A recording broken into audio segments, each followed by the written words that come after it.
Hey everybody, it's Remy. So I wanted to give you guys an update because it's been about a week or a little over a week since my last video. I had my first shot on the 11th of March, and I actually just had my second shot on Wednesday. He gave me enough for 2 weeks, and now we'll be doing the weekly shots. And I noticed a difference before, but now that I'm kind of on the lower dose, it feels a little different. But that could also be because I have my cold right now. I'm just getting over it, sort of. I'm like on the outs. Thankfully I'm on the outs, but so that's why I sound all funny. This is not the tea. I wish. So basically, the biggest things that have been happening and changing in my life right now are my parents. I kind of mentioned, I think, in my last video about my parents, about talking to my mom the day that I went on T and how that went and blah blah blah.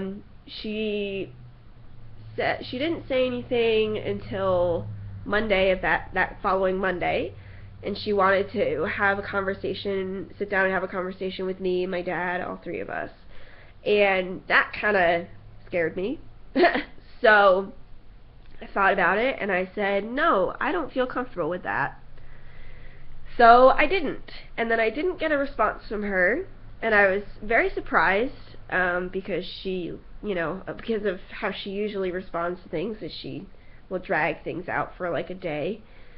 And so, excuse me. So then that following Sunday, I got a long email from my mom.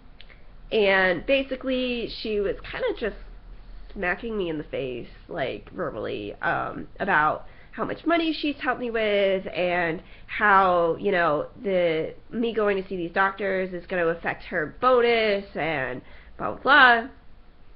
She also, asked if, Dr. Bo was, using me as a guinea pig, and blah, blah, blah. And basically, towards the end of it, which I knew was the most important thing, I know my mom, she writes all this other bullcrap stuff that doesn't mean anything, and at the end she writes so it's like the build up, and then the smack. And the smack at the end was her saying that she was going to take me off of her insurance because she cannot enable this. So, I kind of freaked out, not going to lie. And then after, she said, whether you believe it or not, we do love you. And I was like, so you just smacked me in the face and you're like, oh, but I still love you. That's like an abusive, classic abusive relationship. Like, you hit somebody and say, oh, but I love you. So I took a day to kind of process it and figure out what I was going to do, because I was like, oh my god, I'm not going to have any insurance, because she said it's going to be effective immediately, and I was like, well, fuck. So I got most of my ducks in a row. I had to cancel my therapy appointment because of it, and so I basically ended up saying and responding to my mom about a day later that, excuse me, that basically she was kind of doing me a favor, because the plan that I was on didn't cover a lot of, it didn't cover top surgery, for example. So, and I know plenty of people who are on Medicaid who have gotten top surgery covered, for one, So I was like, you're not really punishing, so I was in a passive-aggressive way, I was saying, you're not really punishing me by doing this. And I was like, well, I'm really glad to know, what you really care about, and that is money and yourself. And I said, it's, I basically just kind of passively, aggressively, said, you're not controlling me anymore. And I said, what you're doing is conditional love. And I put, the definitions of unconditional and conditional love, and then, love. And then at the end I said, if you or anybody, for that matter, does not respect and call me Remy, and use my pronouns, then I don't want to speak to any of you. And I signed it Remington Daniel, last name, and that was it, and I haven't heard from her since.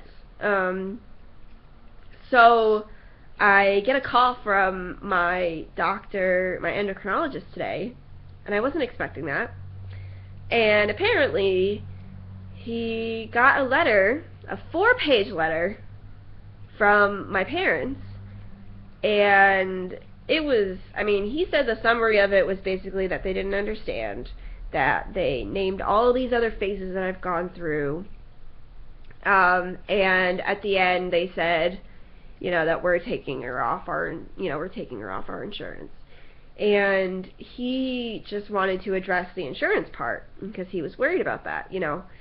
And I told him that I was taking care of it, you know, and here's the thing about my parents, okay? You know, there was something that happened to me a really long time ago that was kind of within the family, and it was sexual abuse. I will not say by who, but it was not my parents. But it really impacted our family, and basically it was hard for them. It's hard for them to understand and wrap their head around it, basically. I didn't really get a lot of their support at all. They told me, you know, to not say anything and that kind of a thing. So basically, I said to Dr. Bo that, you know, this being trans is only 25% of the problems that I have with my family, you know, and the other part of that is my sexual abuse has a really big part in the reason, you know, why I came out so late and why I wasn't connected with my, like, authentic self and that kind of a thing. And if they can't understand and wrap their head around that, then there's no way that they can fully understand, you know, how I figured out I was trans. Because what really started me on this journey was actually a few months prior to realizing I could possibly be trans. Was I felt the emotions towards my sexual abuse. I never let myself feel those emotions. And after that, I was like, oh my God, I'm not crazy. And so then I started trusting myself, and I was like, you know, that really hurt. It really did hurt me because I was, you know, told that, you know, it was brushed off and blah, blah, blah. And so I started listening to myself, and that's when I realized that I liked girls and I had feelings for girls. That's when I started to experiment with, you know, my clothes, and that's how I kind of ended up here. It was just, you know, I took baby steps and I researched, and so basically, like, if you don't understand how sexual abuse affects people to begin with, you're not going to be able to understand the intricacies of how it especially affects somebody who's trans and who didn't realize they were trans. And then there are other people who, you know, who come out later and they have no sexual abuse and they just realize later and they're like, oh my God, I thought I was this and now I'm this, oh my God. You know, it's just, I don't know, with my parents, they're trying to just get any kind of control that they can. I think that when my mom wanted to see my therapist and have like a mediation thing, she was going to try and put doubt into Jamie, because at that time my mom didn't know that I was like auntie, and she thought that I was thinking about it. So she wanted to get to Jamie before I did, kind of a thing.